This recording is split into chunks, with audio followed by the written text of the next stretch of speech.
Fala galera, tudo bem?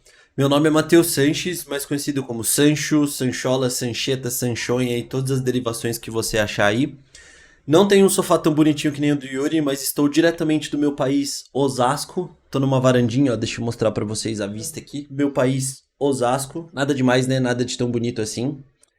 E falando nisso, já puxando o gancho, mais um conteúdo do HDO para vocês aí. Pega sua água para assistir o vídeo, mantenha-se hidratado. E hoje a gente vai falar um pouco como é que foi todo esse processo até eu me mudar para fora e trabalhar na Amazon, passar 6 meses lá fazendo o meu estágio.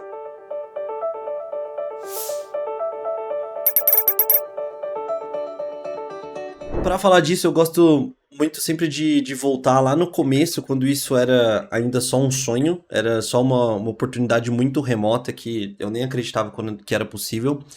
Quando eu entrei na USP, eu não falava um A de inglês, então eu comecei a fazer a graduação em Ciências da Computação da USP, em São Carlos.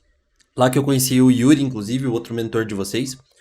E quando eu entrei lá, eu comecei a ver alguns veteranos meus indo para fora fazer estágio nessas empresas como o Facebook, o Google, a Microsoft, a Amazon e outras Big Techs. Naquela época, sim, isso foi em 2017. Eu entrei na USP em 2016 aqui em São Paulo e eu transferi para São Carlos em 2017. Em 2017, como eu não falava inglês e os veteranos que eu tinha como referência eram sempre os veteranos que tinham as maiores notas, pesquisa e esse tipo de coisa, para mim era um sonho muito, muito distante. Eu lembro desse tipo de pensamento no meu primeiro ano que o meu sonho era entrar num banco, acabar a graduação e entrar num banco. Porque o banco tem uma instabilidade, né? Eles têm uma carreira muito bem definida, eles pagam relativamente bem, se a gente comparar com o mercado brasileiro de tecnologia. Mas esse era meu sonho, então eu queria estar num Bradesco, num Itaú, em algum banco que não fosse um tech center, mas um banco mesmo, e trabalhar de terno. Vocês imaginam eu trabalhando de terno? Assim, eu não consigo imaginar, provavelmente eu enjoaria nos primeiros 2 anos. E aí passou-se o primeiro ano, eu acabei as matérias, chegou no segundo ano e chegou no terceiro ano. E num evento de loucura da minha vida, eu resolvi simplesmente fazer o currículo e sair aplicando para as vagas. E aí foi quando que no terceiro ano, em meados de outubro, eu fui chamado para minha primeira entrevista internacional. Ainda não falava um A de inglês, já estava começando a estudar, já estava começando a me habituar, mesmo porque os materiais para você estudar a computação, geralmente os melhores são em inglês, então eu estava começando a ler inglês, estava começando a entender um pouco mais. Mas aí em meados de outubro eu comecei a aplicar e aí o Google me chamou para fazer uma entrevista para um estágio lá nos Estados Unidos. E aí esse momento foi um momento de foi um turnover, foi um flip point assim da minha vida, porque no momento que você aplica pra vaga, passam muitas coisas na sua cabeça, né? Passam, sei lá, pô, imagina quantas mil pessoas não aplicam pro Google por dia. Por que eles vão me chamar pra ir fazer alguma coisa? Tem sempre aquela síndrome do impostor, de achar que você não é capaz. Na minha questão tinha o inglês ainda, que era um ponto muito crucial, porque eu não falava inglês, simplesmente não falava inglês. E aí no momento que eles me chamaram pra primeira entrevista, eu fiquei muito feliz, mas eu tinha certeza que eu não ia passar, a certeza absoluta que eu não ia passar. O meu inglês era tão ruim, tão ruinzinho, que na primeira vez eles marcaram a entrevista, sei lá, para 6 horas da tarde. E eu vi alguma coisa errada no e-mail, li o e-mail errado, acabei entrando tipo 1 hora depois e perdi a minha primeira entrevista. Tive que mandar e-mail para eles de novo, sempre com o Google Tradutor ali do lado, com um dicionário, sempre perguntando para outras pessoas, pedindo para as pessoas revisarem meu currículo. E aí eu fiz a minha primeira entrevista do Google. Foram 3 entrevistas, uma seguida da outra. As duas primeiras, muito naquele padrão que a gente conhece de code interview. A terceira entrevista um pouco mais aberta. E aí, claramente, eu não passei, né? Assim, eu não conseguia entender o que as pessoas falavam comigo em inglês e eu mal conseguia me expressar em inglês. Quanto mais código, assim, eu não tinha estudado muito para essa entrevista. Eu tinha acabado de fazer a minha primeira mock interview com uma veterana minha. E eu tinha certeza que eu não ia passar. Eu tinha certeza absoluta que eu não ia passar. Mas esse foi um turn, assim, nesse tipo de pensamento pra mim, porque no momento que eles me chamaram pra primeira entrevista, me veio na cabeça assim, tá, eu sei que eu não tô preparado ainda, eu sei que provavelmente eu não vou bem nessa entrevista, mas eles me chamaram. Essa oportunidade, ela deixa de ser meio utópica, ela começa a aparecer na sua frente, você começa a enxergar uma porta. Então, se eu estudar pra cacete, e se eu aprender a falar inglês, claro, uma hora ou outra eu vou conseguir passar. Dito e feito, no ano passado eu fui pra Escócia, passei 8 meses lá, 6 meses de estágio na Amazon, e foi uma experiência, assim, absurda.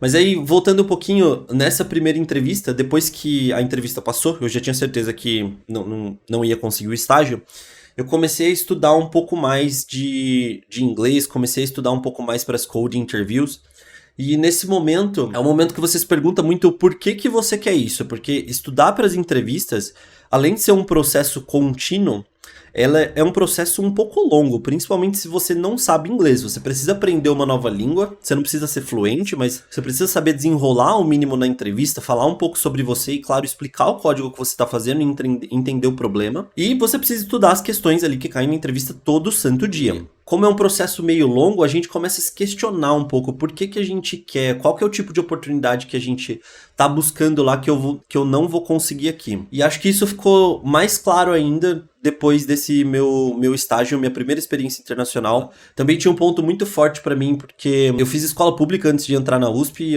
como eu falei pra vocês, eu não sabia falar inglês antes de entrar na USP. E pra mim era a oportunidade mais visível, a oportunidade, aliás, a única que existia de eu conseguir alguma coisa fora do país, de eu ter a minha primeira experiência internacional. E de alguma maneira eu enxergava que isso poderia alavancar minha carreira em algum momento. E aí eu comecei a estudar muito, muito, muito, muito. Eu entrei num curso de inglês, comecei a pagar um curso de inglês, comecei a tentar falar inglês. E o processo foi bem longo, bem longo. Pra mim, assim, principalmente que a gente não tinha muita referência, tinha os veteranos da USP que entravam nessas big techs, mas era uma galera que tinha umas notas excelentes, eu não tive notas excelentes na minha faculdade, era uma galera que já falava inglês muito bem, eu não falava inglês muito bem, então a distância era muito grande, e eu demorei acho que uns quase 3 anos até eu conseguir minha primeira oferta, que foi pro Uber Brasil aqui, eu fiz um tempo de estágio no Uber Brasil. E nesse tempo, foram-se pelo menos umas 40 entrevistas, assim, eu rodei em muitas entrevistas, eu perdi a conta de quantas vezes eu fiz Facebook, Microsoft, Google e Amazon, eu fiz várias vezes todas essas empresas, mas eu acho que o principal ponto aqui é que quando a gente não acredita que uma coisa é possível, você se sente desmotivado para entrar num processo tão longo quanto esse. Hoje em dia, o cronograma que a gente tem no HDO, eles são 6 meses, que são 6 meses que você precisa estudando realmente todo dia ali, tendo uma constância um pouco maior, para passar todos os assuntos para as entrevistas, principalmente para os primeiros levels de estágio e júnior. Só que quando a gente não está motivado, quando a gente não acredita que isso é possível, é muito difícil de manter essa constância. Imagina, sei lá, você faz academia por 3 meses e você simplesmente não vai ver resultado nenhum no seu corpo. Você não vai virar um bodybuilder em 3 meses. E aí você tá fazendo as questões todo dia, chega no 4º mês, tu pega uma questão fácil, que tá lá no LeetCode, assim, ó, tagada como fácil, tá escrito que é fácil. Tem um índice de acertos das pessoas mandando as resoluções dela altíssimo, então as pessoas conseguem passar. E mesmo depois de 3 meses, você simplesmente trava naquela questão. Você simplesmente fala, meu, eu não sei por onde começar, eu não faço ideia do que eu preciso para resolver essa questão. Então isso me desmotivava muito, porque eu passava tempos estudando, assim, eu sempre fui o tipo da pessoa que faz as coisas meio de última hora. E aí, eu chegava nas entrevistas, tipo, 3 semanas antes da entrevista eu começava a estudar muito, começava realmente a rushar o LeetCode. Só que aí, tipo, 2 dias antes da entrevista, eu batia numa questão fácil. Às vezes eu batia numa questão que eu já tinha resolvido no LeetCode e eu falava, cara, eu não faço ideia da onde eu tenho que começar. Enxergar esse senso de evolução, enxergar que por mais que você tenha se deparado com uma questão que você não saiba resolver e ela seja fácil, mas mesmo assim você está evoluindo, tem outras questões que você já consegue resolver, tem alguns padrões que você já consegue enxergar.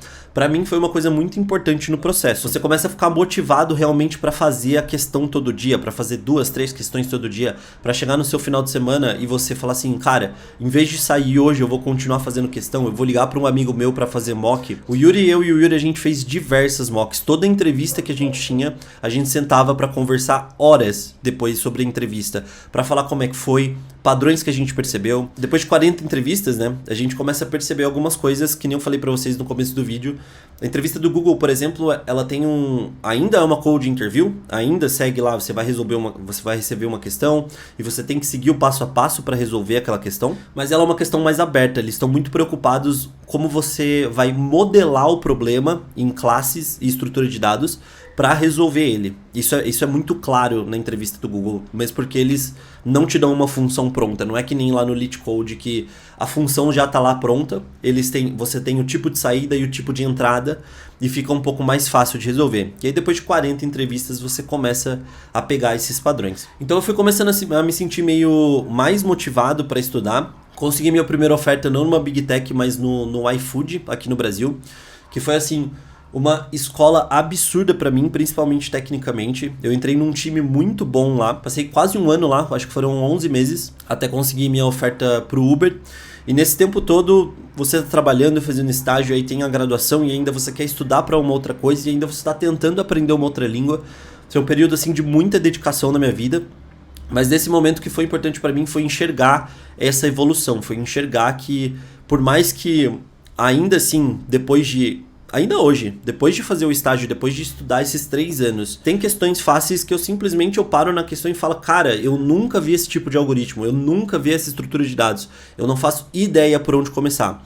Claro que vai ficando mais raro, hoje em dia é bem raro de acontecer uma situação dessa, mas ainda acontece. E isso você não pode deixar de te desmotivar de jeito nenhum. Aí eu tava no iFood, tava lá muito feliz no time de pagamentos, o time chamava Payment Tooling, inclusive um abraço para todo o Payment Tooling, foi uma escola para mim. E aí eu continuei estudando. Eu lembro que no ano que eu tava no iFood, em meados do meio do ano, teve um processo seletivo do Uber.